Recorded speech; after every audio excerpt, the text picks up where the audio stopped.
Good evening. Let's go back far, back to the year 1347.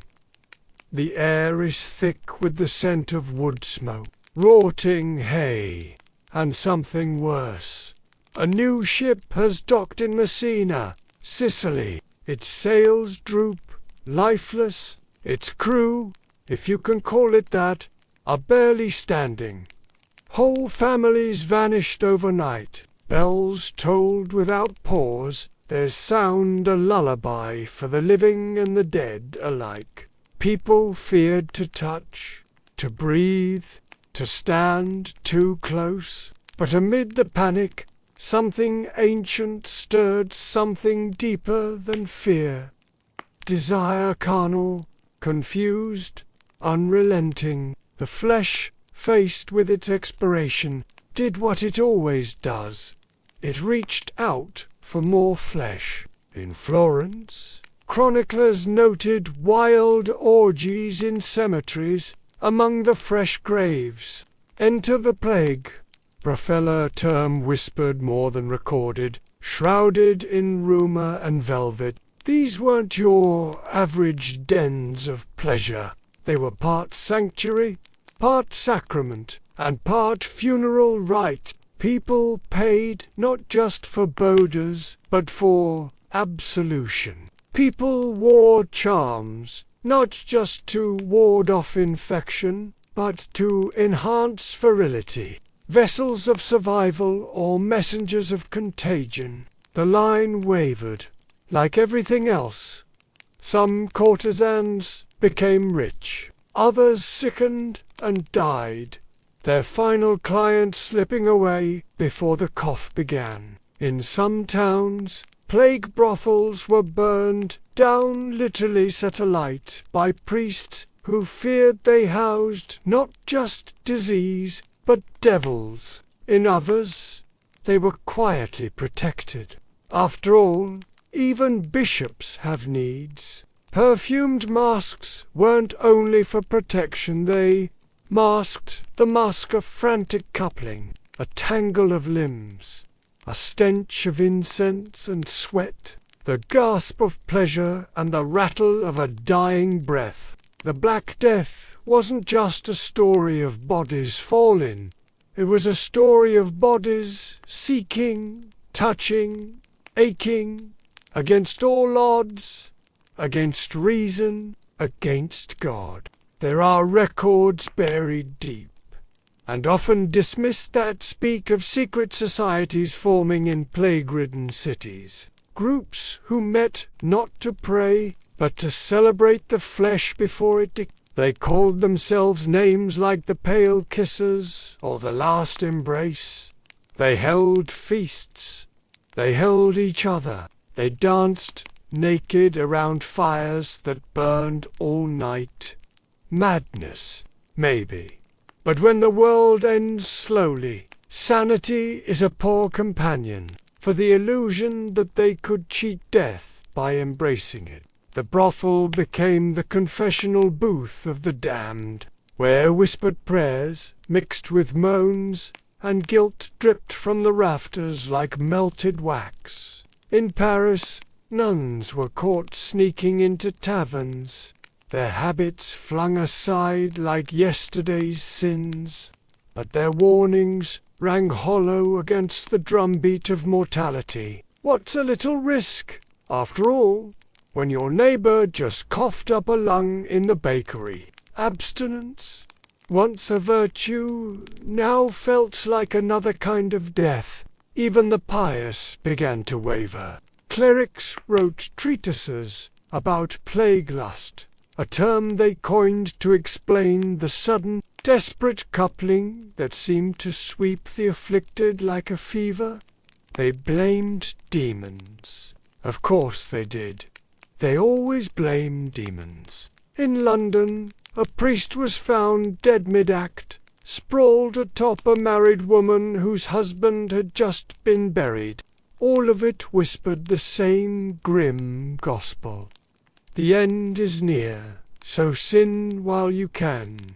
For warmth, for sensation, for distraction, and so, In cities like Avignon, Florence, and Paris, where carts carried the dead by day, bodies tangled and fevered embrace by night, boils bloom on their necks like obscene roses, rats scurry underfoot. Maybe when the body senses its approaching expiration, it wants not salvation, but sensation, one last tremor before the cold, one last gasp, not of breath, but of ecstasy. Two climaxes, after all, a kind of mini. The French even call it la petite mort. In the shadow of the real thing, people began chasing its smaller, safer cousin with a kind of holy They tally the dead, chart the spread, analyze the bacteria. Some places even posted waiting lists. Can you imagine? Outside, death made its rounds in swollen lymph nodes and blackened fingertips.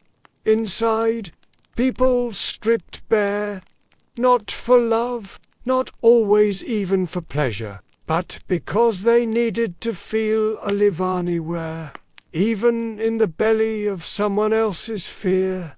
But they don't always linger on the absurd, almost obscene truth. The Black Death was, in many places, an erotic event. Not beautiful, not romantic, erotic in that shameful, half-lit way that tragedy sometimes births. Lust came leaking out of every crack in the social fabric. If the world was ending, why not take someone to bed on the way out? And in the shadows, something else stirs a hunger, a need, a dread that coils between the flesh and the spirit. The Black Death has arrived. But tonight's story is not just about plague. It's about what happened between the fevered moans, behind the shuttered windows, in the brothels and back rooms of a dying world. Because where there's death, there's also desire. Strange, twisted, urgent desire. Cities shrank under the weight of pestilence. Historians like to talk about plague doctors and mortality rates. Monks broke vows. Widows remarried too quickly. Courtesans, those velvet-skinned arbiters of survival, saw their prices skyrocket. In brothels, demand soared. Not dipped. We like to imagine medieval people as prudish, wrapped in wool and guilt. But when the veil of survival thinned, so did their and where there was lust, there was profit. In some cities, physicians tried to intervene. They claimed that sexual activity drained the body's vital energies, making one more susceptible to the pestilence. But maybe it wasn't demonic. Maybe it was painfully human. The line between disease and desire blurred. And what of the brothel workers themselves? The women and, yes, sometimes men who took in these desperate, sweating were they saints or sinners? And so, in the flickering half-light of torches and fever dreams, the dance of death and desire played on. Welcome to the beginning of something strange and unforgettable. There is something deeply obscene about life continuing in the face of death. And yet, in 1348, as the plague carts rumbled past, cathedrals and cries of mourning rose like fog from doorsteps, there were brothels that simply stayed open. Business didn't just persist it. In fact, for some, it was the best they'd ever done. The logic was twisted but compelling. If everyone was going to die, why not do it breathless and naked, beneath someone warm and willing? It's a question humanity has answered over and over again with its pants around its ankles. They saw the dying cities and concluded that lust was to blame, that the brothels were not symptoms of decay, but its cause. And yet they could not stop them. Condemnation only made them more alluring. Forbidden things always are. A popular one involved writing down your greatest fear, hiding it in a shoe, and burning it after the act. The act of climax, they said, created a temporary rupture in the soul, a moment when your body forgot how to protect itself. But the advice didn't land. People were already cracked open by grief. Page boys, cleaning girls, errand runners, many grew into the same trade.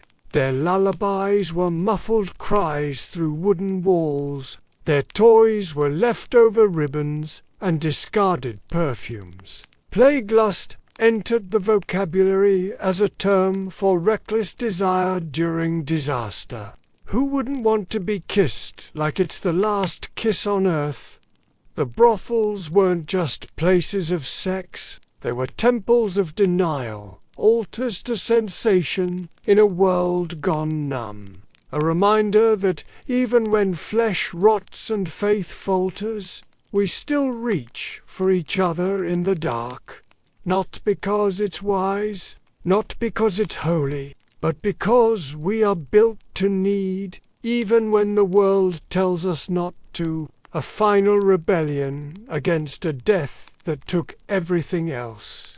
A kind of madness born not from passion, but from proximity to the end. The idea that when the world is ending, all that's left is to feel something.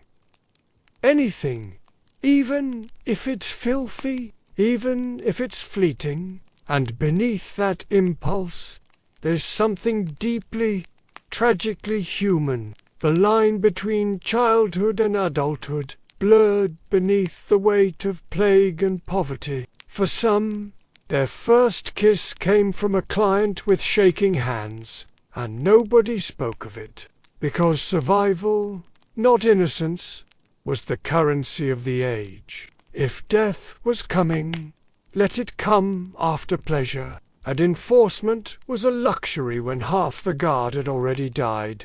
In some cities, brothels became quarantine zones, an ironic twist where once people went to lose themselves, now they were locked in, left to rot, surrounded by silks and moans.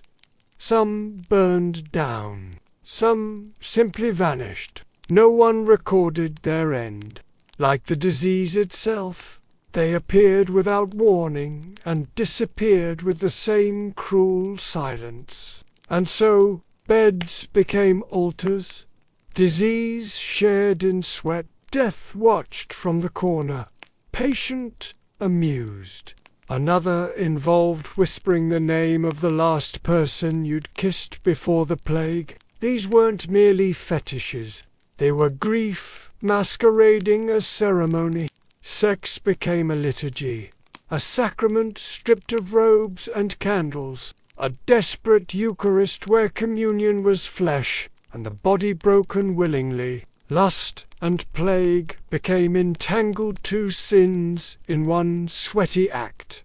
To touch another was to gamble with death, and what is more erotic, more intoxicating than a risk, and requiring each man to pretend he was saying goodbye to her before they touched. In Florence, a doctor was caught treating plague sores during sex using the heat of bodies to soften pustules. A macabre form of therapy, he insisted, was revolutionary. In Prague, a madam refused to admit anyone with visible buboes, but would kiss each customer's eyelids to test their spirit. These tales may or may not be true, but they reflect the kind of madness born when morality and mortality collide. The cities were coughing blood, but inside certain doors, the moans weren't from agony. They were transactional, theatrical, desperate. It was practical. Some clients didn't want to see what sorrow looked like, but it was also poetic. A faceless lover for a world that had forgotten its own identity. And behind those masks were stories. A widow who lost 4 children but could still sing lullabies in 6 languages. A boy sold by his monastery after too many nighttime visits from the abbot. A girl who braided rosemary into her hair not for style, but to keep the stench of death at bay. Sex had always been a currency, but during the Black Death it inflated grotesquely. They offered death specials. Not in writing, of course, but whispered from madams behind black veils. Women, too, came looking for comfort, for closeness, for distraction. The plague was democratic. In its cruelty it didn't care about gender or wealth.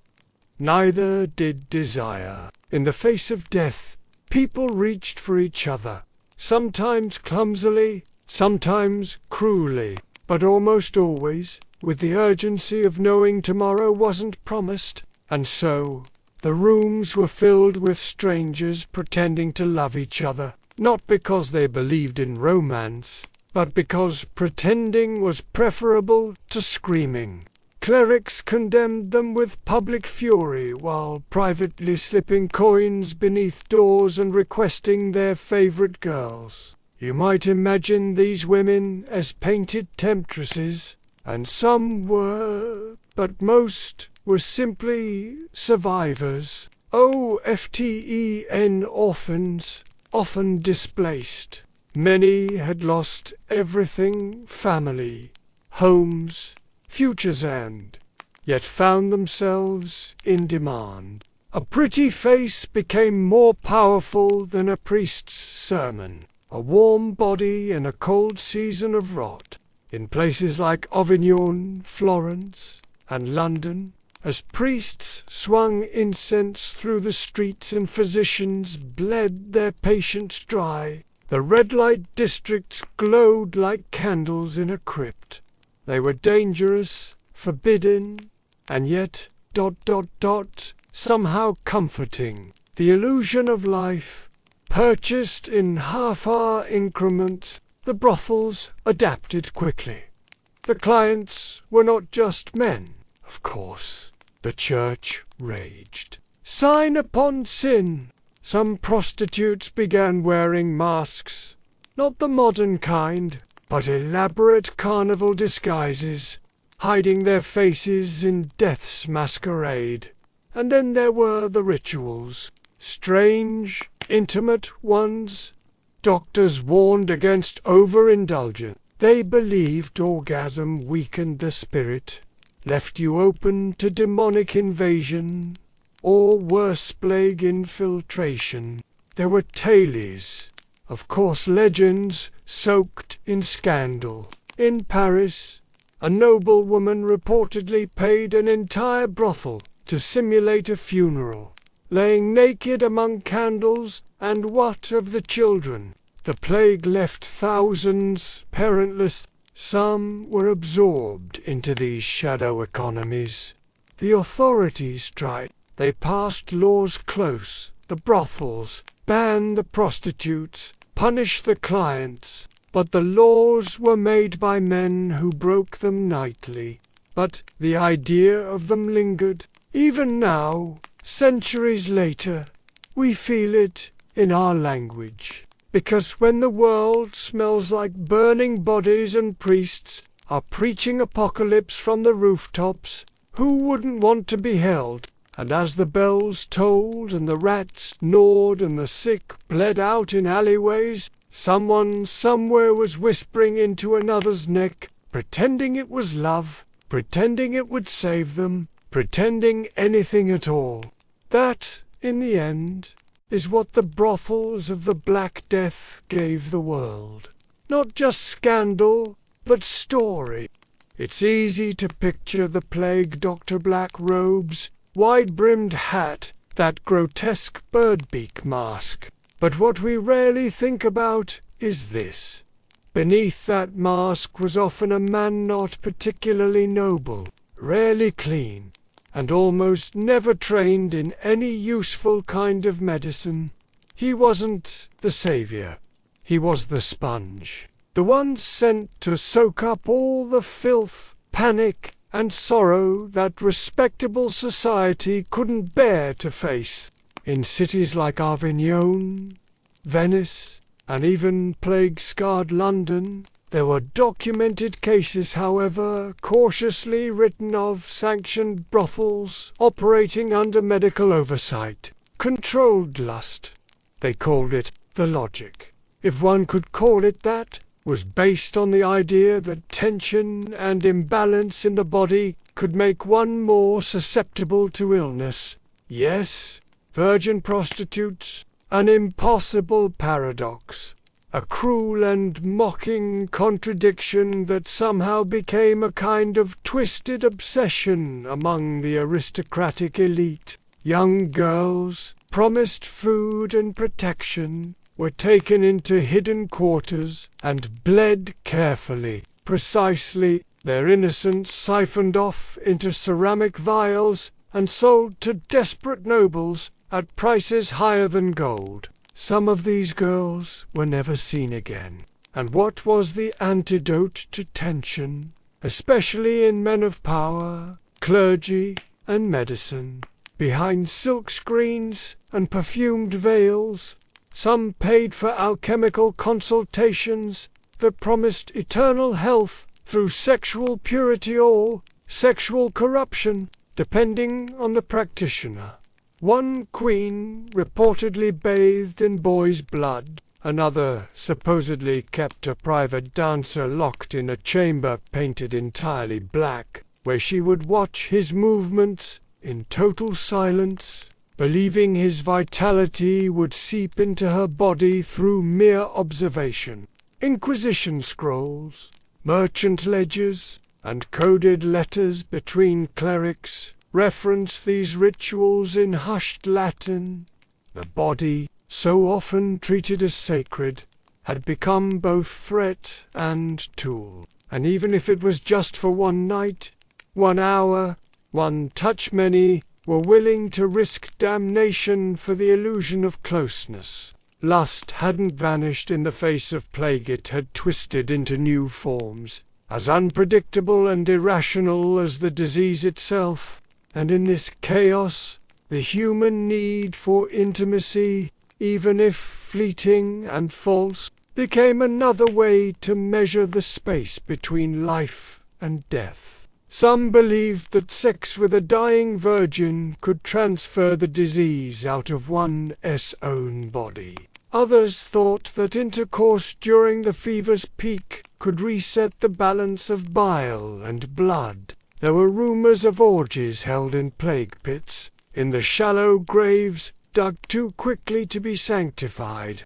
Some say the line between worship and eroticism blurred entirely during these rituals, with moaning mistaken for prayer and flesh confused for salvation. The Church officially condemned such practices. Unofficially, many participated. After all, when faced with a disease that made the very air lethal, moral boundaries began to blur.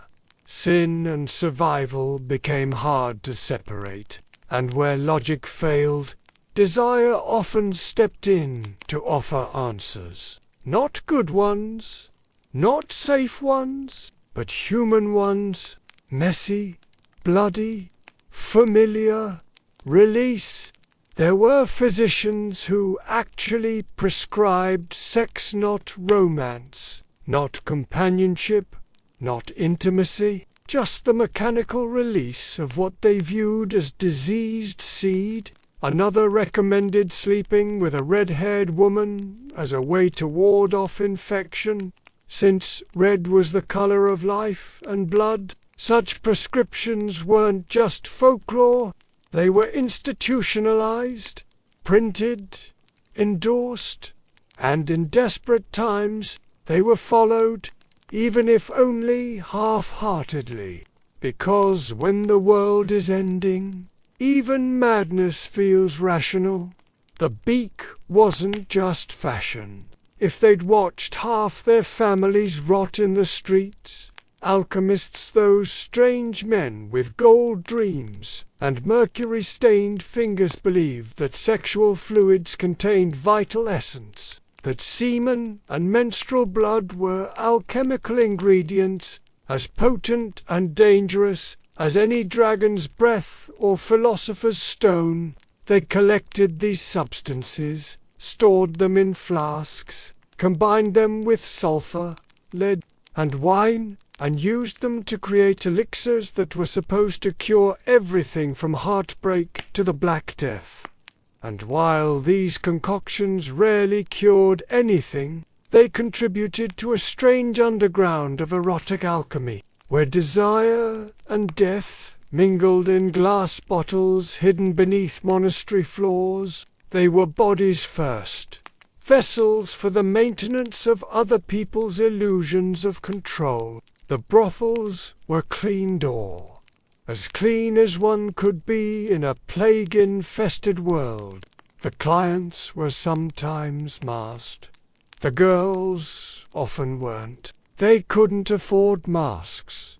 They were already disposable. If they got sick, they were replaced. If they survived, they were lucky or perhaps damned, depending on how you define survival in a world so drenched in grief. It was stuffed with herbs, lavender, mint, rose petals, camphor, anything to mask the stench of decay, of death, of rotting bodies piled like firewood outside city gates.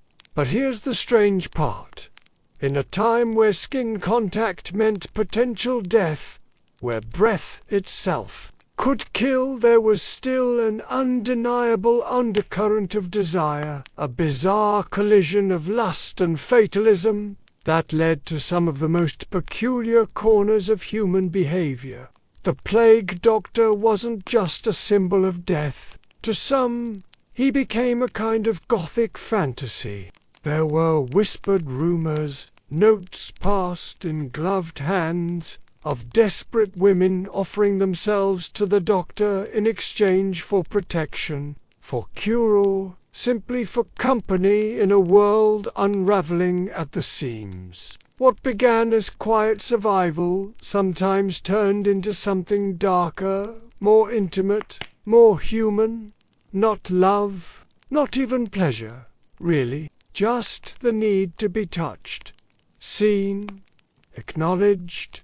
You must understand. In a city under siege by an invisible enemy, the body becomes both weapon and salvation. To be close to someone was to risk death, but also to remember, briefly, what it meant to be alive. The physicians of the era, those lucky enough to have actual education, didn't fare much better in terms of real solutions. Their understanding of disease was medieval in every sense. Sickness was a punishment, a rebalancing of humors, a cosmic error that needed bleeding, leeching, or purging, and yes, sex was often caught in the crossfire of their treatment. One bizarre belief held that abstinence clogged the humors, leading to illness. Another suggested that orgasm could expel disease through the body's vapors. That meant certain treatments involved regulated intercourse, preferably with someone healthy, though, of course, no one really knew what that meant anymore. And this is where it turns from strange to nearly unthinkable. It didn't matter if the women in these brothels were starving, if they were orphaned, but it wasn't just brothels and quackery. There were more occult answers, too. In Florence, there was a merchant's son, his name now lost to time, who believed he had found a cure for plague using a combination of ground sapphires, rose water, and the virgin blood of prostitute. And while this sounds like myth, The records don't lie. Even among the dying, desire found strange new shapes. One apothecary's manual from Paris suggested that touching a warm breast could revive the spirit and chase away pestilence. The princesses and noblewomen of plague-ravaged courts weren't immune to these rumors. It wasn't just grotesque, it was desperate. Desperate in the way that only dying humans can be. Because if the fever didn't kill you, the loneliness might. They said the fever came in waves. Like the tide only, instead of salt and sea foam, it brought hallucinations and heat. Minds, already trembling with fear, began to crack beneath the weight of grief and uncertainty. In normal times, propriety holds people together like a corset, but remove the stays-at pestilence, panic, and enough incense to mask the scent of death, and suddenly dreams leak into the day. It wasn't just the skin that blistered during the plague years, it was the psyche. The soul itself seemed to sweat. There's something about watching the world rot around you that untethers the imagination. What came next wasn't always logical. It wasn't supposed to be. In Strasbourg, just a few years after the height of the plague, people began dancing in the streets. Entire villages, it seemed, began to share dreams, shared hysteria, shared release. Not joyfully, not romantically, compulsively, for hours, for days. Some collapsed, some died, but not just through dancing, through touch, through feverish encounters that blurred the line between healing and hysteria. Some believed the exposure of flesh could lure death away, like distracting a predator with bait. The woman on the bed has lost 2 children. Her husband coughs in the next room. Men who dreamed of being seduced by angels with knives for wings, women who dreamed of kissing death and tasting saffron on his lips. The boundary between nightmare and desire dissolved, and in that grey zone, the mind built altars from silk and bone. In one French village, it was reported that women painted their fingernails with wine and stood naked in fields, the desperate theatre of a world unravelling, waiting for the plague to pass over them as it passed over the blood-marked doors of the Hebrews. In another, couples lay in graveyards, believing that sleeping atop fresh death would grant protection or prophetic dreams. Others joined in processions that grew to resemble something between religious penance and erotic spectacle. Men and women moved together in rhythm, sweating, groaning, weeping like dancers at a funeral with no end. They called it melancholia, fever of the spirit, or uterine fury. What replaced it wasn't always chaos, it was invention. Desperate, tender, often strange invention, but it was the kind of fire that flickered in hearths, that pushed back the dark, that whispered, "One more night," not the kind sung in ballads, but the quiet, fevered beauty of human fragility, the kind that sits at the edge of grief and says, "I'm still here," the kind of touch that says, "You are real. You are still here." And the walls wept with condensation. People touched each other not to forget but to remember they were still alive. To share breath was an act of defiance. To press your body against another's, knowing it could cost your life, was not only erotic, it was spiritual. A last confession whispered in skin. They said it was the womb wandering, that women, especially, were susceptible to this madness because their insides were too wet, too warm. Some wrapped lovers' tokens in linen and wore them close to their hearts like amulets. Physicians dismissed it as delusion. The church condemned it as the devil's work, but those who experienced it simply whispered that it helped. Women claimed to see their dead husbands in dreams, only to wake with flushed cheeks and tangled sheets. Men swore they heard lovers calling to them from inside walls or behind church altars. He called me vixen. She wrote of a masked man she met there, and I laughed like I hadn't since my daughter died. They met 5 times. They never spoke their real names. When she stopped attending, she left her mask on the church steps. The priest burned it, believing it carried sin. A poet in Prague wrote of a ghost bride who visited his room each night, smelling of lilac and rot. She brought me no comfort, he wrote, but she made the silence feel less sharp. Others believed in the transference of purity through embrace, that to lie with a virgin might cleanse your blood, a kind of numbness. But even that became contagious. He's warm in the mornings, she said.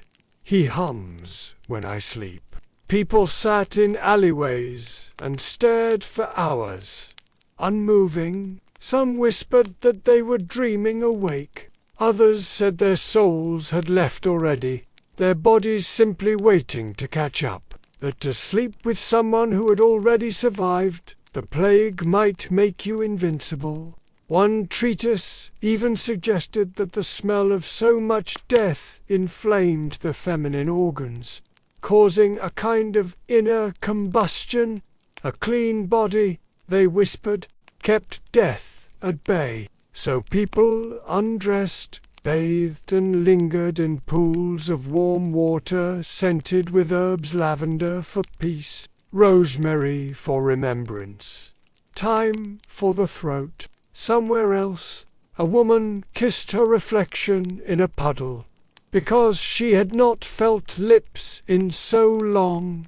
To death, to desire, to the strange, stubborn ways people remained human, even as the world emptied. Elsewhere still, a pair of strangers sat quietly beside a mass grave. Fingers entwined, not lovers, not friends, just witnesses. They touched not out of lust, always, but out of longing for meaning, for memory, for someone else to say, "You were here. I felt you." Sometimes people kissed in those baths. Sometimes they wept. Sometimes they didn't know the difference.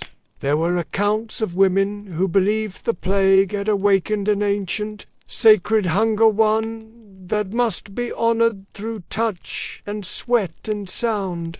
A cloth, damp with tears and sweat, laid gently over a dying world. The body is the altar. One woman scrawled in the margins of her Bible, and grief is the fire, the kind that hid your grief, your sores, your name. In the dark, masked strangers met and moved together like shadows.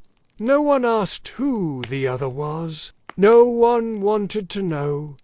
Desire detached from identity. It became a kind of mourning, a dance of soft abandon. He called it a sanctuary of steam, where men and women went to escape not just the disease, but the memory of it. I saw them touch as though they feared the skin might vanish, he wrote. They were gentle, as if gentleness could keep the plague from noticing them. But tonight she invites the baker's apprentice to stay.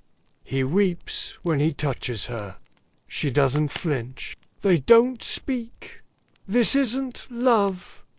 It's gravity. a need to feel anything besides helplessness. One doctor insisted that women experiencing feverish thoughts should sleep with an onion under their tongue. Another prescribed intercourse with a man of calm temperament and broad shoulders, but only on Thursdays. The fever of morning became a different kind of fire, and though history records this as dancing mania, whispered theories said it wasn't merely madness, it was possession. The devil came in my dreams, one sister wrote, and he kissed me like a flame, licking my spine.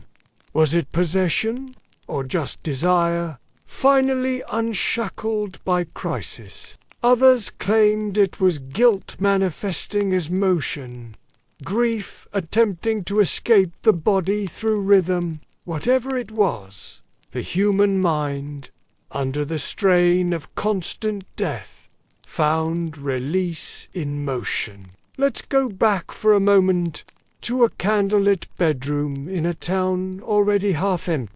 Monasteries reported nuns in ecstatic trances, some claiming visions of angels, others confessing to nightly visits from shadowy lovers. These weren't isolated moments. Erotic visions became epidemic in their own right. In Italy, reports surfaced of women entering churches and stripping to the waist, claiming they had been instructed by saints to offer their bodies as blessings. In Germany, pilgrims walked barefoot through plague-ridden towns, moaning prayers while flagellating their own backs. Some did it alone. And then there were the dreams. Diaries from the time speak of dreams soaked in blood and honey. Physicians tried to categorize it. The cures were just as bizarre. Lavender water, cold compresses, prayer beads dipped in rose oil. Of course, many didn't seek cures. They surrendered. For some, the heat in their chests became a kind of religion. Even more surreal were the shared behaviors, ritual-like episodes that seemed to bubble up from nowhere. Was it magic? Madness? Maybe it was all three. And yet, there was beauty in the madness, too. When the body becomes unsure of its safety, the mind steps forward. It fills the silence with stories, with visions, with need.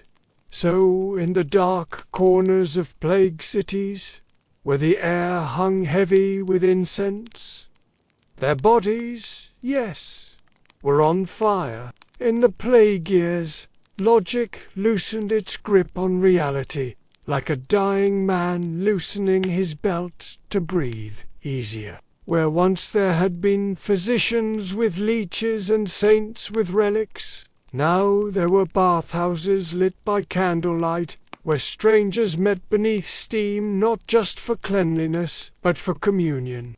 The communal heat blurred the difference between ritual and intimacy. In Florence, a traveling friar named Matteo described one such bathhouse, filled with music, bare shoulders, and incense. Touch had become medicine, not in the scientific sense, but in the human one.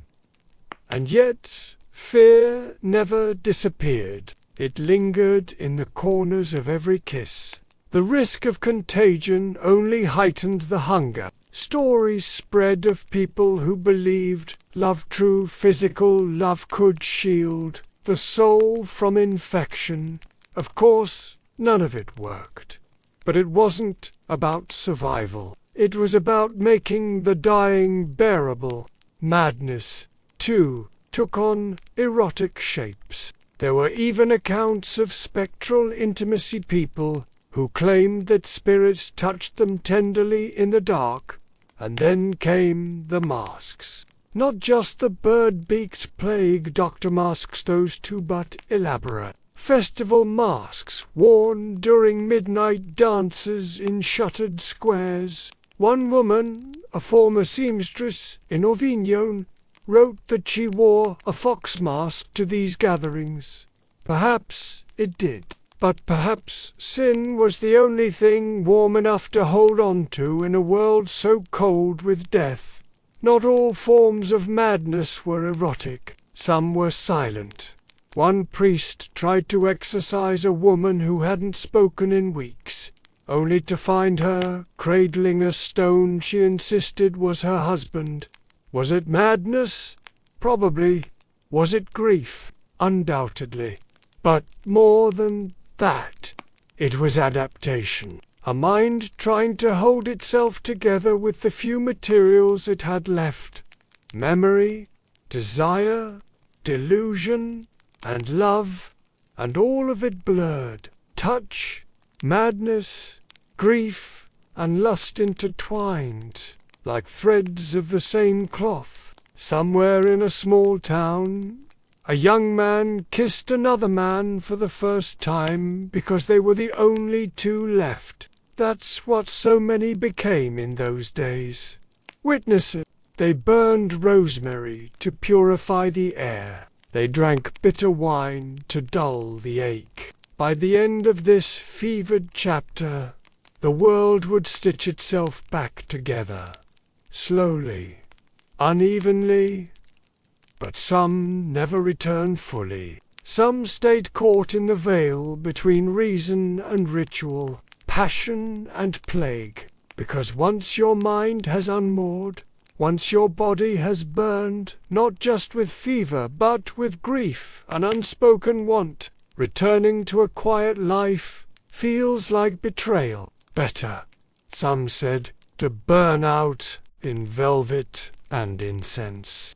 The plague doctors came dressed like birds, but the rituals they performed were anything but innocent. Under the shadow of death, in cities stinking with rot and incense, the body became a battlefield of hope and horror. This was the age of fumigation and flagellation, of leeches and lube, of bloodletting and blindfolds. Medicine, if you could call it that, was a strange marriage of spiritual desperation and sensual experimentation. The logical, what passed for it went. Something like this.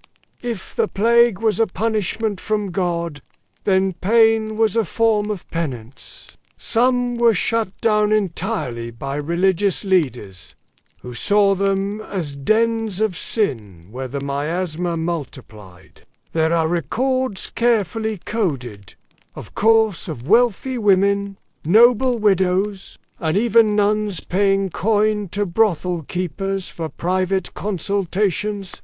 These weren't mere indulgences, they were therapeutic rituals. A good orgasm, it was whispered, could chase the death out of the lungs. The brothel bed became an altar, the body a candle, the climax a prayer. Others were discreetly reopened by desperate physicians and plague councils who believed that sexual release could be, quite literally, medicinal. To sit beside the bed, whisper prayers, and if needed perform the sacred act of release. In some towns, the local authorities turned a blind eye to these arrangements.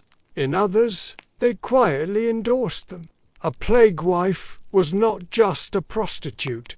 She was a midwife to death, a deliverer of peace, a last touch before the cold set in. If lust could heat the blood and purge the black bile, wasn't it better to let the afflicted sweat it out in bed than rot on the street? Whether through natural resistance, careful ritual, or sheer luck, they walked through diseased towns like ghosts in red silk, kissing the fevered and caressing the infected. Superstition followed them. They were called witches, saints, whores, healers, sometimes all at once, and when they died, if they died, their names were carved into door frames with soot, so the next woman would know where to stand. still try to make sense of their slow decay through movement, sound, and touch. But if the plague was caused by corrupted air and bodily imbalance, as the humoral theorists believed, then inducing a strong physical reaction, whether through vomiting, bleeding, sweating, or orgasm, might restore the body to harmony. Maybe the lesson is that being human is, and has always been, a little weird, a little horny, a little afraid, and very, very creative when cornered. No plague took that from him, but in the deeper corners of Europe there were other masks. It rewrote what bodies could mean. It blurred the lines between medicine and magic, between pleasure and penance. It taught people that salvation might come not from sermons or science, but from the heat of a shared breath in a dark room, from a moan mistaken for a prayer, from a final embrace before the fever took hold. Ritual masks, sex masks, masks made of leather and bone, painted with symbols of Venus and Saturn, used in private ceremonies where illness was seduced into revealing itself. These rituals often involved role-play diseased person as demon, healer as exorcist lover. These weren't orgies, they were psychodramas with very specific scripts. A kind of theatrical medicine for bodies that didn't respond to logic. And so, naturally, sex entered the medical toolkit. Others required drinking the sweat of a virgin, or bathing in menstrual blood mixed with honey. In Milan, a man claimed that eating a roasted pigeon stuffed with semen and myrrh could expel the plague demons. Was he mad? Possibly. Did he make a fortune? Yes. Absolutely yes. But what do we do in our own time when faced with disease? We light candles, we pray, we panic, we take supplements, we don't understand, we open OnlyFans accounts, we grasp for meaning in chaos. We pretend our rituals are superior just because they come with a subscription and a shipping label. In 1351, a physician in Avignon reportedly proposed that regulated sexual activity be considered part of public health. Brothel workers were instructed to bathe between clients, burn scented herbs during encounters, and report any buboes or coughing fits to a local healer. Flagellants marched naked through the towns, whipping themselves bloody in public squares, screaming that the plague was God's wrath for our carnal sins. And yet, even among the self-flagellating fanatics, there were rumors of ecstatic visions and orgasmic pain. Pain and pleasure wove together in strange ways during the Black Death. They always do. When people feel the end is near, certain perfumes, musk, ambergris, rose, were believed to protect both parties from contamination. Silk sheets were preferred, open windows, no kissing. If something could purge the rot, cleanse the humours, seduce the plague from the blood, it was worth trying. About turning the chaos of plague into something you could control, if only for a moment. There were whispered rites, half medical and half where patients were bound and made to sweat out the disease with the help of touch, sound, and movement, healing dances, sacred moans, sweat collected from a lover's chest and dabbed on the temples. Sometimes these were done in private, sometimes in underground chambers, beneath apothecaries and old inns. The line between healing and pleasure dissolved, like incense in dark air. No matter how weird, no matter how obscene, you see, when the world starts rotting from the inside, people don't get more logical. They get more creative and scared. Very, very scared.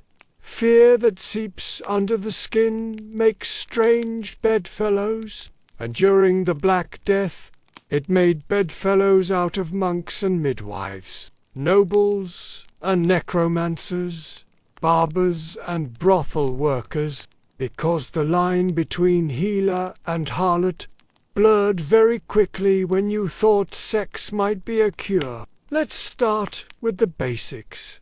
Medieval Europe, 1348. A child is coughing up blood. A mother is burning rosemary over the hearth and muttering prayers in Latin she barely understands. Meanwhile, the local apothecary is mixing powdered emeralds with goat urine, swearing that a few drops rubbed on the thighs will protect your body from the corrupted air. And behind the chapel, a priest is laying hands on a trembling patient, not in prayer, but in a different kind of laying on. All in the name of healing, all in the name of salvation. One of the most disturbing truths of plague-era medicine is this. Pleasure was sometimes mistaken for purification. In cities where the plague loomed like an invisible beast, brothels were alternately condemned and embraced. It wasn't just men visiting these brothels, by the way. Some cities tried to systematize this strange logic. But this wasn't just about sex. This was about ritual. Of course, not everyone approved. And then there were the plague wives. You won't find them in official history books, but they existed. Women hired to marry the dying. To offer comfort, some of these women claimed to have developed an immunity. But not all plague treatments were so poetic. In certain Germanic towns, treatments included placing toads on the genitals to draw out the sickness. And then there were the masks. We think of plague masks as bird-like beaks filled with herbs, worn by doctors to protect themselves. It all seems absurd now, laughable even. But under it all, not much has changed. Desperate bodies still reach for comfort, still crave heat. So when we look back on these plague brothels and erotic cures, maybe the lesson isn't that medieval people were superstitious fools. In the end, the Black Death didn't just kill millions. And somewhere in the crumbling ledger of an old brothel, in ink faded by time and tears, someone wrote, "He left this world with a smile." Let that sink in. There are moments in history when the human body becomes a message, not a metaphor, not a symbol, but a literal expression of the chaos around it. But what if, hidden beneath all the divine punishment and leeches, what if what they were really seeing was a breakdown of the nervous system? What if plague wasn't just a physical event, it was a psychological bomb, and its shrapnel landed in brothels and bakeries alike?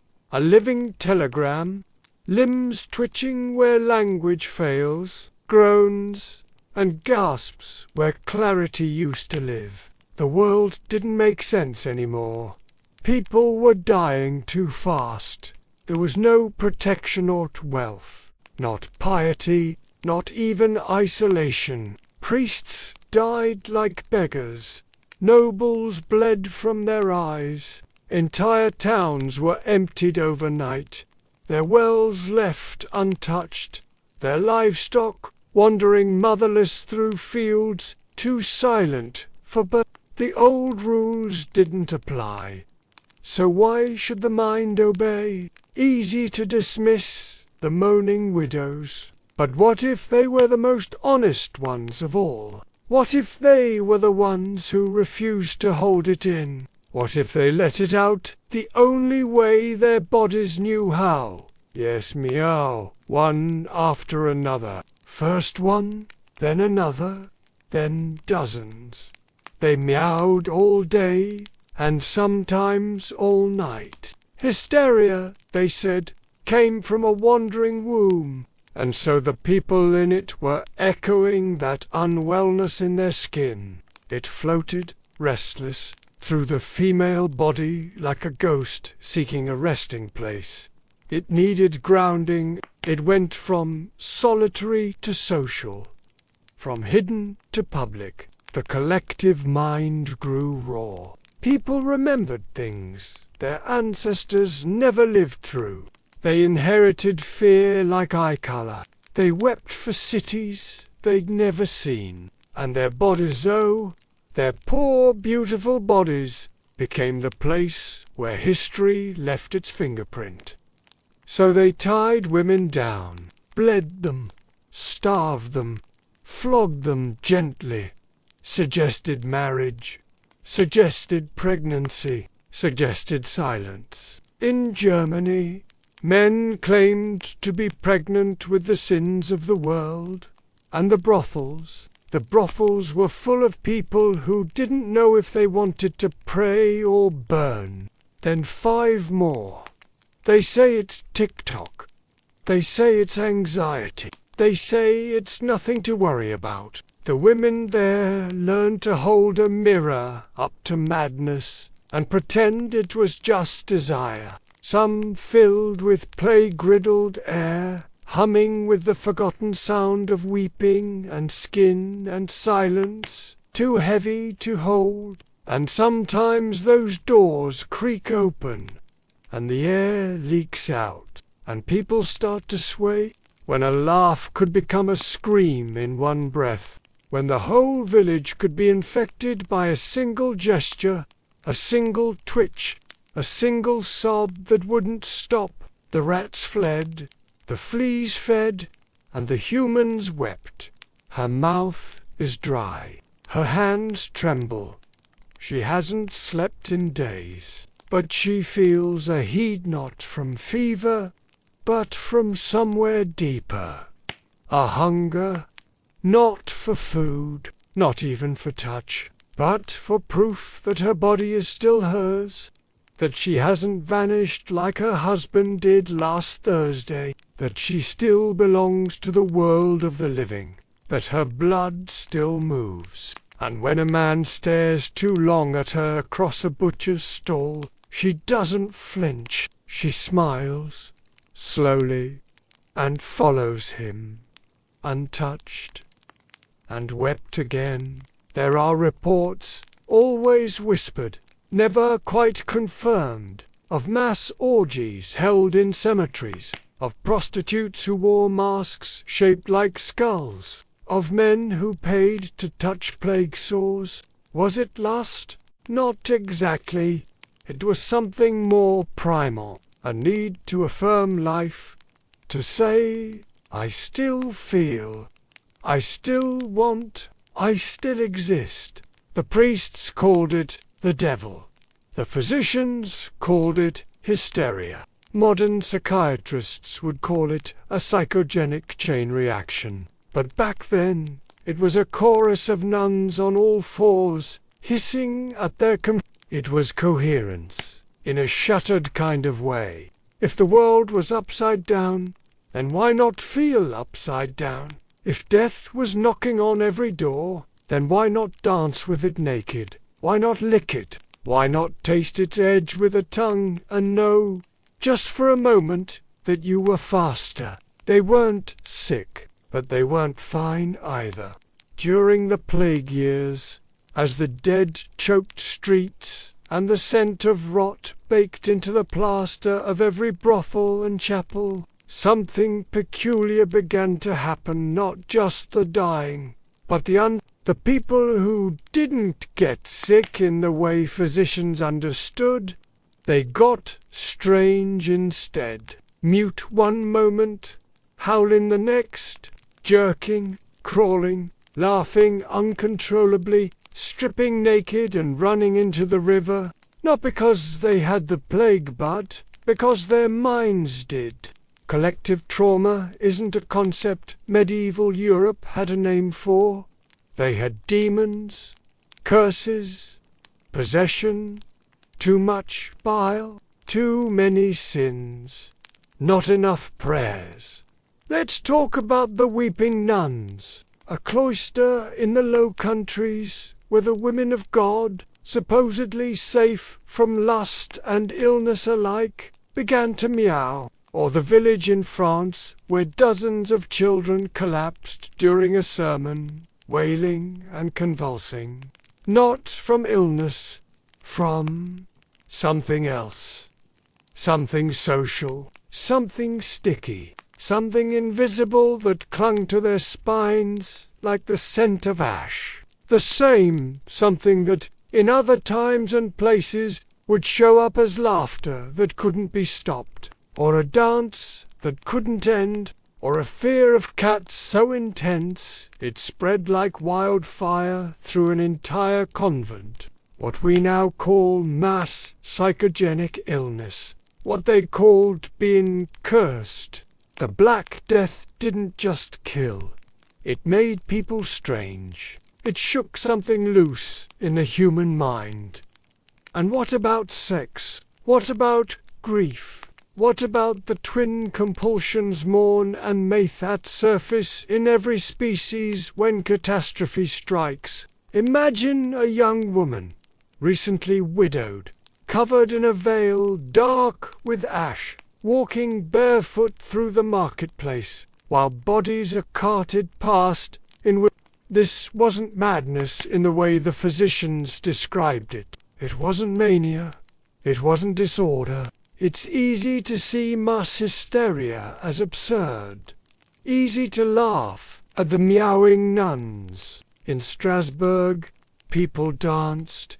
In France, people barked. In England, girls fainted by the dozen at the sight of a priest's robes. And then, of course, came the treatments. Physicians would draw diagrams of female anatomy they had never seen, offer tinctures of unicorn horn, place patients into iron cages for their own good. No one suggested grief. No one suggested talking. No one suggested that maybe, just maybe, the world was unwell in the wake of the Black Death. Madness changed shape. Some of those fingerprints looked like rashes, some like convulsions, some like arousal so overwhelming it blurred into agony.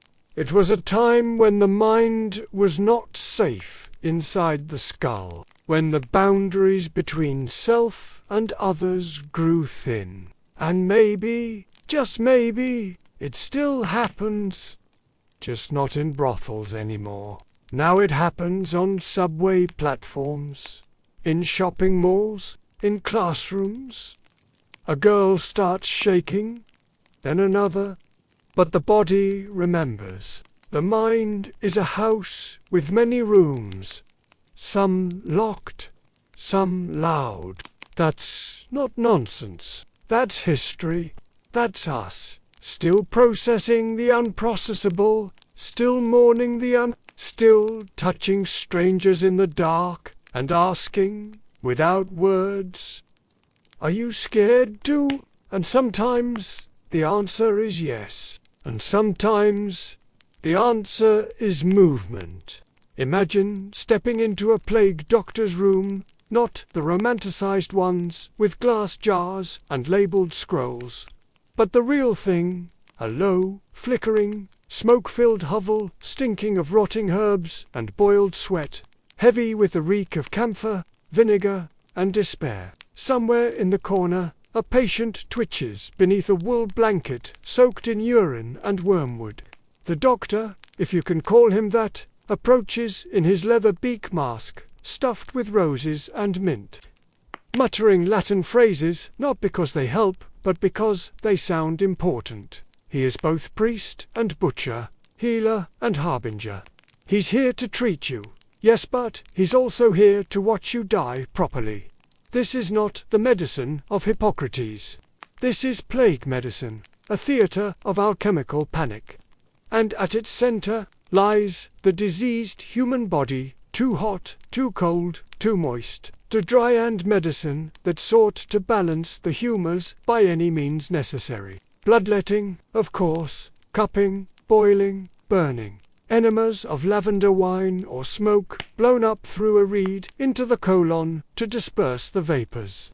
The patient doesn't ask questions because the patient can't speak. His tongue is black and swollen, his gums ooze, and his eyes roll like marbles in his skull. But beneath all that suffering is a hidden truth. A body is not just flesh. During plague it's a site of mystical warfare. A battlefield where medicine and magic copulate. And make no mistake, copulate they did. For there was an ancient belief that sickness could be coaxed from the body the same way demons were exorcised by arousal. That the act of climax, of euphoric surrender, was not just a pleasure, but a purge. It's not surprising then that even during the Black Death, whispers of sexual healing passed through the corridors of apothecaries and taverns like a warm secret. Some thought illness could be sweated out through intercourse. Others thought lust was the illness itself, a flame that burned so hot it could destroy infection. And so, in dark corners of collapsing cities, healers turned to libido as medicine, practicing a form of erotic alchemy. The medical brothel was never officially sanctioned, of course. You won't find it in ledgers or statutes. But it existed in rumour, in letters, in hushed anecdotes passed from one plague city to the next. Somewhere between healer and harlot, the plague courtesan emerged. She was not always a woman. Sometimes she was a monk gone rogue, a midwife with strange hands, a widow who had stopped fearing God. She would enter the sickroom in robes stained with balsam and holy oil, offer her services not as a prostitute but as a purifier. She didn't charge silver. She demanded silence. The ritual was not crude. It was sacred. The patient, male, female, it didn't matter, was offered a choice. Die moaning or die praying. Most chose both.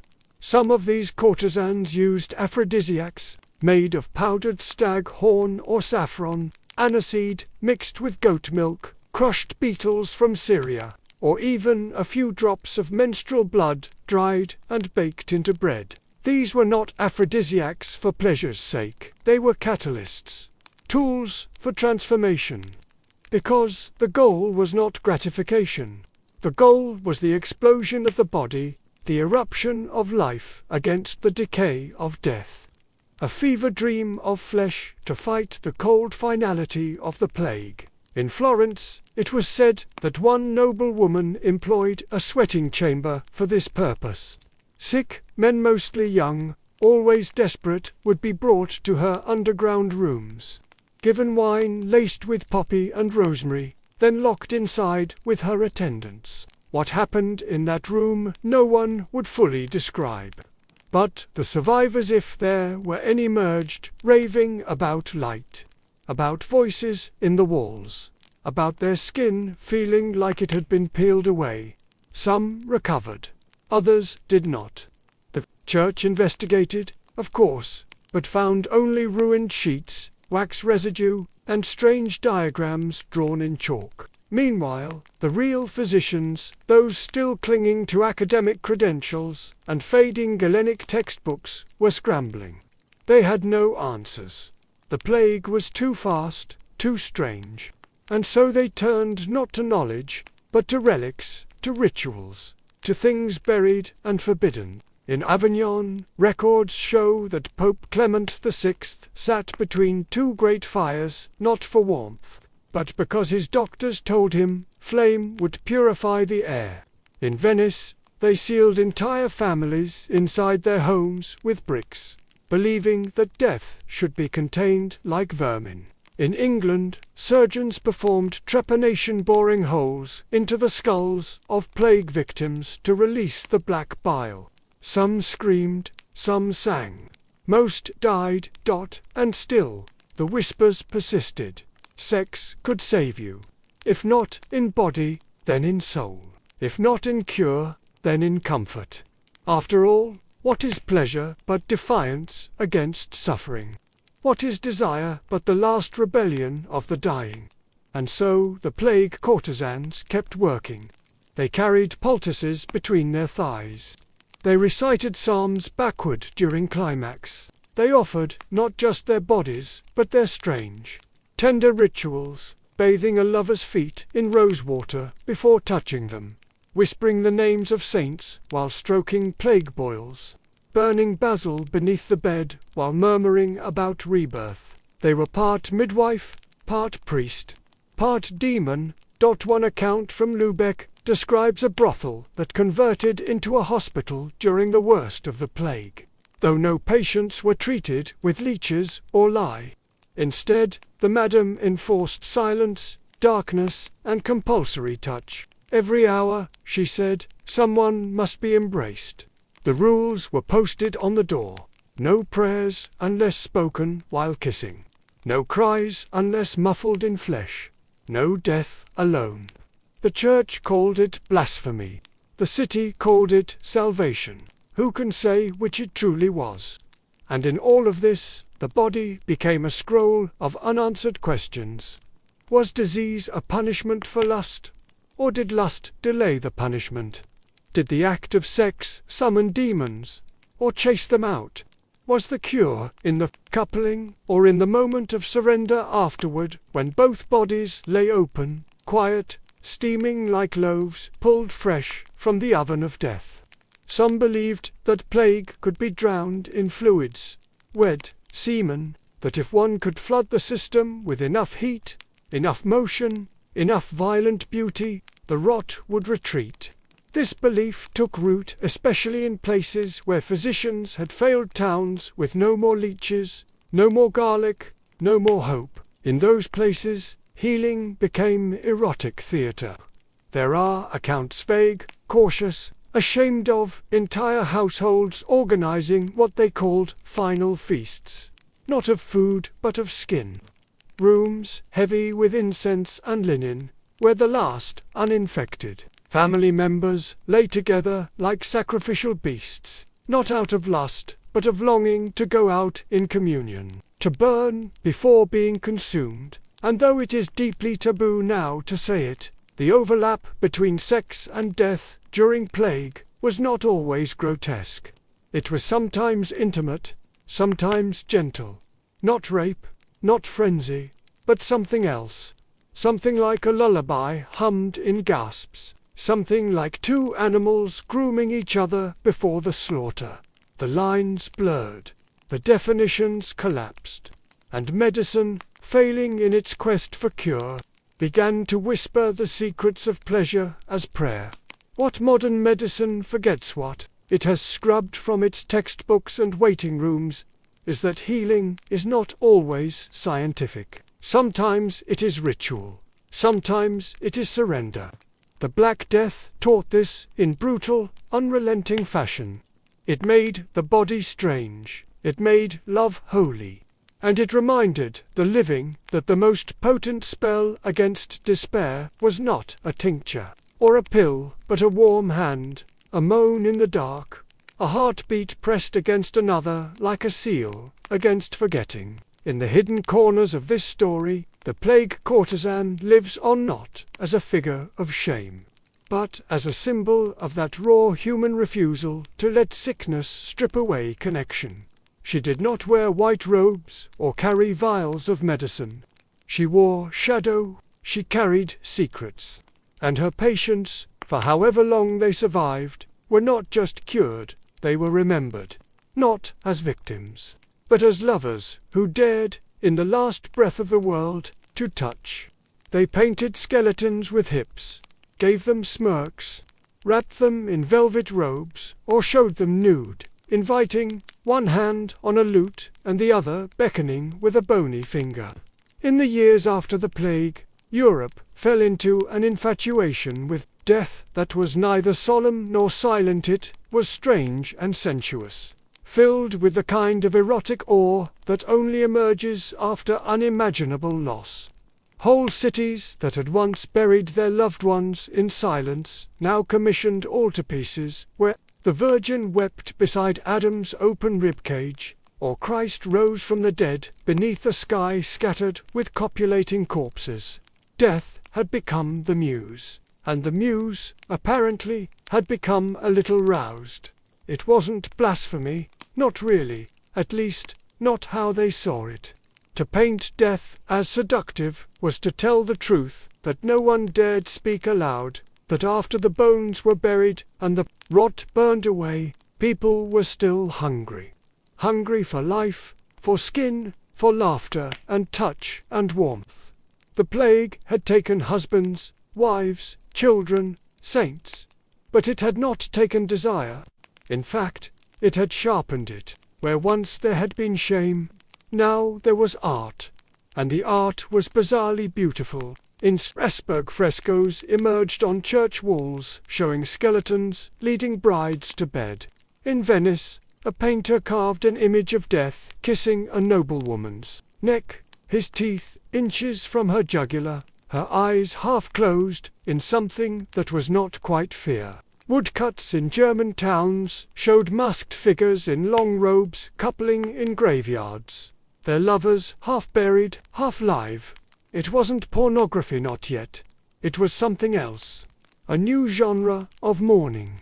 The erotic dance of death, they called it. The danse macabre, a phrase that began in whispers but spread like incense smoke across Europe, curling into cathedrals and taverns alike. Originally, it was a morality tale. No matter your wealth or virtue, death comes for everyone.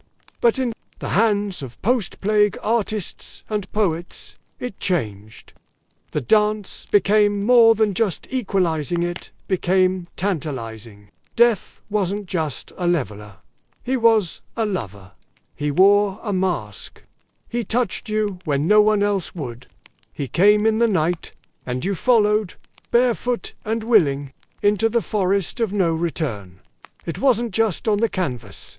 Music, too, began to throb with this strange new rhythm, dirges composed in minor keys that made the hips sway before the mind even noticed.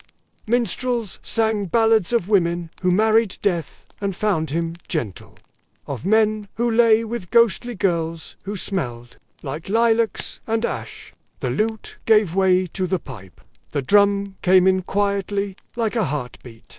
And suddenly, the town square wasn't just a market anymore. It was a stage, a place to perform grief, a place to move your body like the bones had not yet claimed it. In the brothels, artists sat sketching between sessions. They paid the girls not just for pleasure, but for poses. A courtesan with plague scars on her thighs was drawn like a saint in ecstasy. Another, with hollow eyes and a haunting laugh, was painted over and over until her face became iconic, mythic. One such image, a woman reclining on a bed of bones, fingers stroking the skull in her lap, became so popular that prints of it spread from Paris to Prague. Tucked into prayer books and hidden under pillows. No one admitted to owning it. Everyone had seen it. Even the church, sworn enemy of lust and lewdness, could not entirely resist the allure of death's new wardrobe. In cloisters and monasteries, monks wrote poems that slipped accidentally into seduction. Saints were depicted with exposed ribs and parted lips. A crucifix was once carved with such attention to the curve of Christ's hip that visitors swore they felt something shift inside them while they prayed. The sacred and the sensual had finally stopped pretending to be strangers. They had begun to share a bed. The plague had changed the human body, not just physically, but symbolically. Where once the body was a vessel for sin, it was now also a miracle of survival. To still have flesh was to be lucky. To still be able to kiss, to moan, to writhe, to breathe without blood on your handkerchief. This was divine. So they began to celebrate the body, but not in the clean Greco-Roman way. This was not idealized musculature or chaste curves. This was trembling, bruised, sometimes bandaged beauty. Erotic in its rawness, honest in its decay. And oh, how they danced! In some towns they held masquerades every week. Plague be damned! The masks they wore were not to avoid illness, but to tease it. Some came as skeletons, others as plague doctors, with long noses and feathered hats. Couples swirled through the night beneath chandeliers made of human bone, drinking wine infused with herbs said to purify the blood.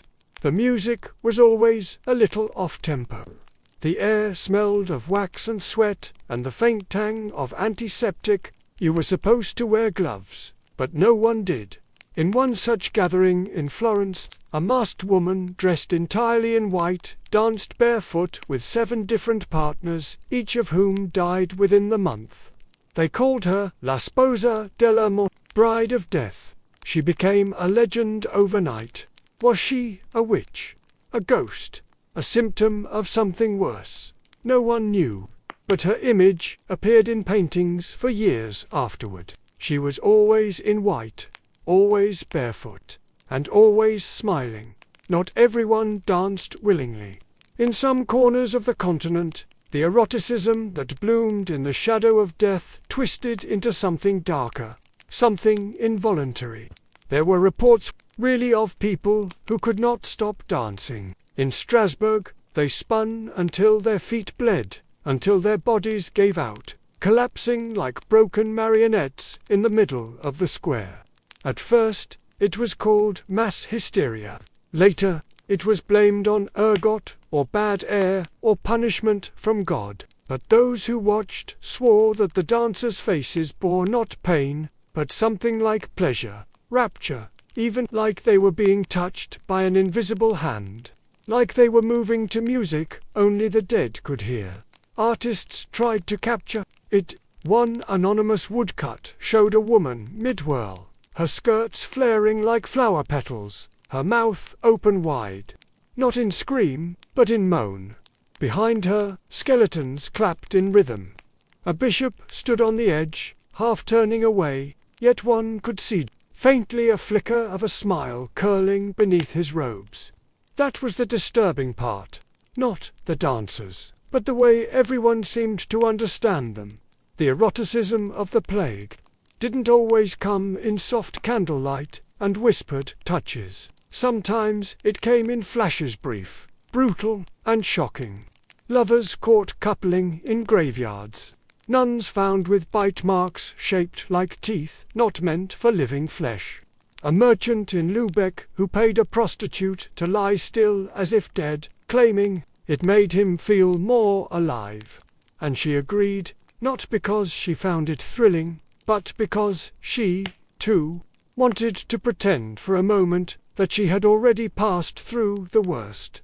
There were rituals that developed during this time, half folklore, half therapy. In parts of Eastern Europe, newlyweds were taken to charnel houses to kiss beside stacked skulls. The idea being that death's witness would bless the union with honesty. In Florence, widows gathered once a month to bathe nude together and whisper the names of the dead, each name matched with a touch, a finger to the lips, a brush of the ankle. These ceremonies weren't sanctioned, but they weren't stopped either. And then there were the masks, so many masks. Not just the long-beaked masks of the plague doctors, but stranger ones. Faces sculpted in ecstasy. Masks that looked like their wearers were laughing, or weeping, or both. People wore them not only to hide, but to become something else, someone who could flirt with the end and not be consumed by it. A woman in Lyon was said to wear a mask of a skull with rubies in the eye sockets and nothing else. She walked through brothels like a ghost of appetite, taking lovers and then vanishing before sunrise. Some said she never died. Some said she never lived at all. Art students in Paris began sketching autopsies, not with dissection in mind, but desire. They drew flayed backs like maps of love. They sculpted torsos that looked like they'd been cracked open by passion, not by pestilence. One young artist carved a statue of a plague maiden, so detailed that mourners came to kiss its feet for good luck, until someone noticed that the feet had begun to wear smooth from the kisses, and someone else noticed that her lips looked different every week, redder, more parted. No one admitted to touching her. Everyone had. There was a shift in how beauty itself was understood. Before the plague, beauty meant symmetry, smoothness, perfection. But now, people looked for something else. Scars became fascinating. Pale skin, with blue veins, was seen as delicate, desirable. Hollow cheeks meant you had suffered and survived. Lovers touched each other not just for pleasure, but for proof. Proof that you weren't a ghost. Proof that the heat between your legs hadn't yet gone cold. Proof that something in you still wanted to live, and in this strange climate, the erotic and the grotesque began to mate. Plague art flourished, with imagery that blurred the lines between lust and decay. Lovers entwined under banners of bone. Angels fondling sinners. Demons with soft mouths and gentle eyes. A famous tapestry in Bruges showed a skeleton leading a courtier into a ballroom where everyone was naked, masked, and aroused. That tapestry was later removed by the church, but not before copies were made. Many, many copies. It's rumored that one hung in a monastery for years, behind a curtain, where monks would visit when their prayers no longer soothed them. In London, a musical piece, titled Moore's Delci's Sweet Death, was composed entirely in minor chords and moaning flute, designed to be played in total darkness. Audience members were blindfolded. Some wept, some reached for the hands of strangers beside them. No one applauded when it ended. They simply sat in silence, uncertain whether they'd heard music or made love to it. The erotic dance of death wasn't a trend, it was a transformation. A collective reorientation of how the human body, its decay, its pleasure, its touch, was understood. Once, we feared death because it stole from us. But after the plague, some began to flirt with it, to reach for it, to let it watch as they undressed. Some historians say it was a form of madness, trauma response, a culture pushed to its limits. But others suggest something deeper, something ancient. That perhaps, when death becomes an everyday visitor, desire is the only thing that reminds us we are still warm, still here, still capable of ache and sweat and want. There comes a moment in every nightmare when the mind stops trying to wake. Not because the terror ends, but because something softer slips beneath the fear. Something slower, more carnal, more human. And in the last breaths of the Black Death, when the bells stopped ringing and the bodies stopped piling, that moment arrived. The screaming quieted, the coughing dimmed, and in the stillness left behind, people began to reach for each other. Not in panic this time, not in frenzy, but in something that felt almost tender, as if all that death had stripped away the performance of living, and now, naked and raw, what remained was a need too deep for words, to be held. You see, the final act of the plague wasn't marked by science or religion or any triumphant return to order. It was marked by touch, by the careful slide of a hand across another's back, by kisses that asked nothing except that they be returned. People who had watched the world rot decided, quietly and without instruction, to press themselves back into it, skin against skin, the oldest prayer. This wasn't the return of normalcy. This wasn't recovery. This was something else. Something feral, sad, and strangely beautiful. They had bathed in ash. They had buried their lovers. They had torn their clothes and begged for mercy from gods who had grown deaf. Now they let the silence fill with sighs. In brothels emptied by plague. The survivors lit candles, not for coin, but for closeness. Former clients and former courtesans lay beside one another without pretense, whispering memories of those who didn't make it. Some cried, some laughed. Some made love like children, pretending not to be afraid of the dark. There was no room left for shame. It had starved with the rest of the city, and in its place grew a strange kind of reverence, not for gods, but for bodies still warm. In churches, too, the rules softened. Where once only hymns had echoed, now came muffled groans and weeping confessions tangled with caresses. The pews bore witness not just to prayers but to need. People who had once knelt in fear now reached out in hunger. The body of Christ gave way to the body of another, not as blasphemy, but as benediction. To lie with someone became a sacrament of survival. The lines between mourning and desire blurred beyond recognition. A widow clutched the robes of her husband's brother. Two boys, orphaned and nameless, found solace in the softness of each other's hands. A nun removed her veil not in rebellion but in exhaustion, and curled herself against a sick man's chest because he reminded her of her father. It wasn't eroticism for pleasure's sake. It was touch as testimony.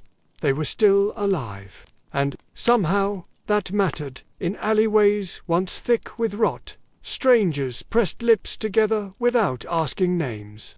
They weren't lovers, not in any way the church would recognize, but they had survived the same winter, watched the same children be carted away in barrows, hid from the same coughing behind shuttered doors. When their eyes met, it wasn't desire that passed between them. It was recognition. You're still here, too. Let's not be alone in it. Some wrote letters they never sent. Descriptions of nights spent tracing the bones beneath someone's skin. Of kisses shared in candlelight, so faint it blurred the face into something ghostly. Your breath was warm, one woman wrote in charcoal across torn vellum, warmer than the fire. I still feel it. Another man left a diary page stuffed in the crack of a plague wall. We touched until we forgot the smell. This wasn't a mass movement. There were no doctrines, no leaders, no instructions. Just small moments blooming like mold in forgotten places. A baker touched the wrist of a girl buying bread with fingers too thin for her age. A gravedigger left a flower on the doorstep of the apothecary he had watched sweep ash from her threshold each morning. No words, just gestures. Small, physical refusals of despair. And the children, those who remained, learned from it all without being taught. They watched survivors cup each other's cheeks like relics. They mimicked the softness in their play, pretending to marry, pretending to die, pretending to return from the grave just for a kiss. Games changed. Toys changed. Lullabies turned into whispered promises. I won't leave you. I'll hold you even if you're sick. Not everyone participated. Some retreated further inward, afraid that even touching would summon death again. But even these souls, behind their locked shutters, traced shapes into the frost on the windows, heartbeats in vapor, little circles, the outline of a face they had once loved. The world had changed them, even in their silence. Artists began to paint differently, no longer grand portraits or scenes of biblical judgment. Instead, two hands almost touching, a tear falling down a naked shoulder, a woman's back lit only by the breath of a nearby candle. The erotic became elegy. The sensual became sacred, and the audience, those few who could afford to look, found themselves crying without knowing why. Some called it a sickness, a madness of skin. Doctors warned that touching might still spread plague. Priests condemned the devil's whisper in flesh. But even they couldn't resist.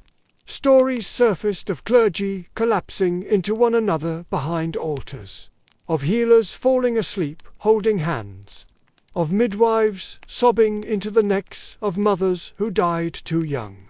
Desire wasn't separate from grief, it was the twin that held its hand. There was a word whispered in taverns and spoken in the margins of confessional booths. It had no translation, only feeling. A word for the ache that only touch could quiet. A word for the trembling before fingers met. A word for mourning turned physical, for survival that required skin. No one could spell it, but everyone understood it, and when the plague truly ended, when the bells rang not for the dead but for the living, the memory of those touches didn't fade. They became stories, murmured in beds, scribbled in margins, carved into wood beams. I held her, he held me. We were held because, in the end, when the world broke open and all that was left was breath and bone and prayer, touch remained. And in those strange months between dying and rebuilding, it became the only thing that made sense. Not doctrine, not reason, not even hope. Just the warm press of one body against another, whispering the truth that language couldn't carry. We're still here and we still want, and so the bodies, weary but breathing, began again. Not with fanfare, not with flags or feasts, but with fingertips and foreheads and the hush of limbs aligning in narrow beds. Part 2 of the plague's love story didn't look like a continuation. It looked like forgetting, like refusing the memory of rot in favor of something gentler, something soft enough to drown in without panic. People returned to their lives, as one might return to a dream, unsure if it had ever truly ended, but willing to play along if it meant warmth. Children who'd grown up amid mourning learned how to laugh again, but the laugh always caught in the throat, shaped by what had come before. Lovers kissed like archivists, cataloguing each freckle, each sigh, as if documenting a species on the brink. The fear was not gone. It had simply gone to ground, curled beneath the floorboards like a sleeping dog. And over it, people built new rituals. They touched each other's hair in public.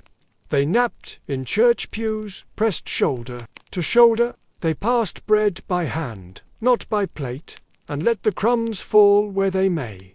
It wasn't a celebration.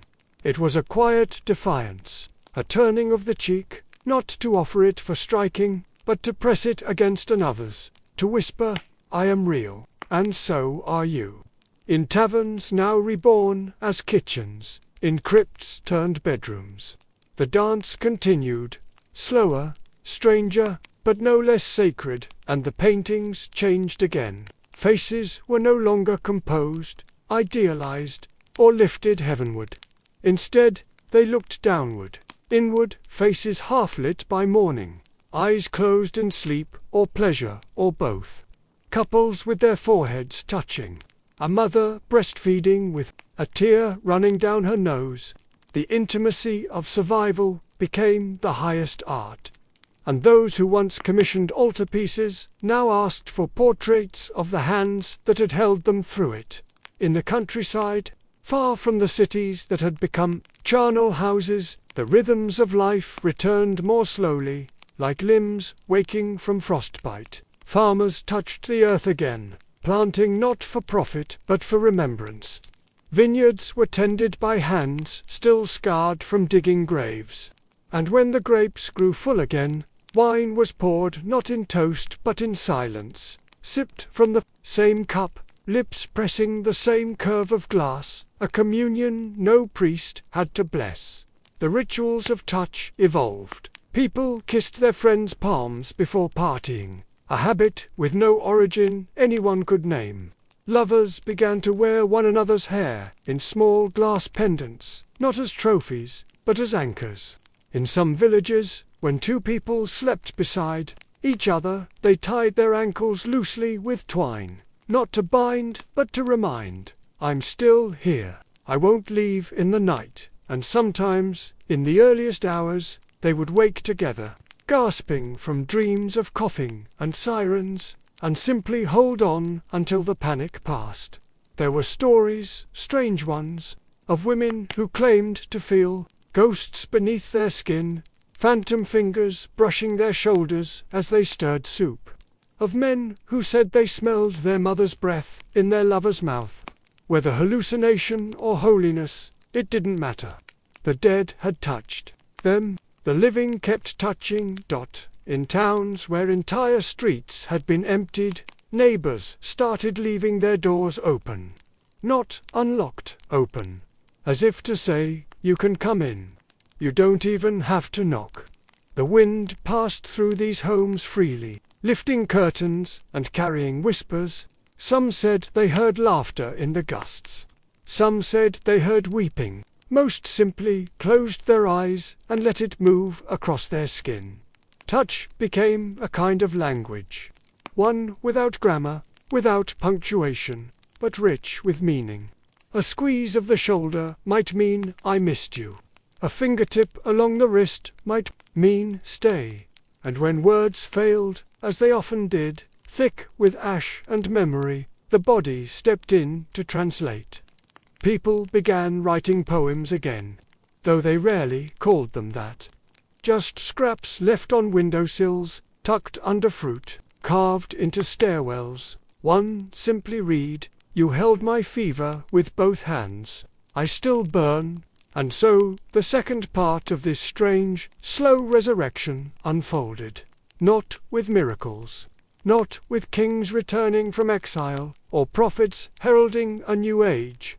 Just hands, just breath, just the aching, radiant insistence that bodies, even broken ones, could be beautiful, not in spite of what they'd endured, but because of it. And then came the forgetting. Not all at once, not with malice, but like fog creeping back over a battlefield. People rebuilt their cities, scrubbed the soot from stone, planted flowers over the mass graves, and called them gardens. They wrote histories that honored the dead, but rarely spoke of the softness that had bloomed in the silence afterward. Touch, once sacred, returned to the mundane. A handshake, a nod, a passing brush in the market. The ritual drained from it slowly, like wine diluted with too much water. Children born after the plague didn't understand why their parents sometimes wept while brushing their hair, why they kissed their fingers before touching bread, why they lingered in hugs as if letting go might bring back the coughing. Those children grew into adults who didn't need to tie their ankles at night, who didn't feel the urge to trace faces in window frost. And slowly, tenderly, the ache receded. But not completely, because some things cannot be unlearned. A woman in her old age might still pause before undressing, remembering a night decades earlier when hands saved her from vanishing. A man might still run his fingers along a lover's collarbone and feel the echo of someone he never named. A child might inherit a pendant with a lock of hair and not know whose it was, only that it had been loved. And somewhere, tucked in the rafters of a church or carved beneath a bed frame, there might still be a message scratched by a fingernail or blade. We were here, we touched. That is how the plague ended. Not with cures or crowns, but with closeness. With 1,000 tiny defiant gestures that said, we are not just dying things. We are not just fear and fever. We are hands and mouths and backs curved toward one another in the dark. We are the whisper in a stranger's ear. We are the warmth passed between chests. We are the trembling and the stillness that follows. And if history forgets that, if the ledgers record only the death tolls, the quarantines, the kings who fled and the popes who prayed, still, somewhere in the folds of time, the truth survives. But we held on, and we did not let go. So rest now, quiet dreamer. Let your breath soften and your limbs loosen into sleep. The worst has passed. The warmth is still here. And somewhere in the hush between heartbeats, someone is still holding on. Good night.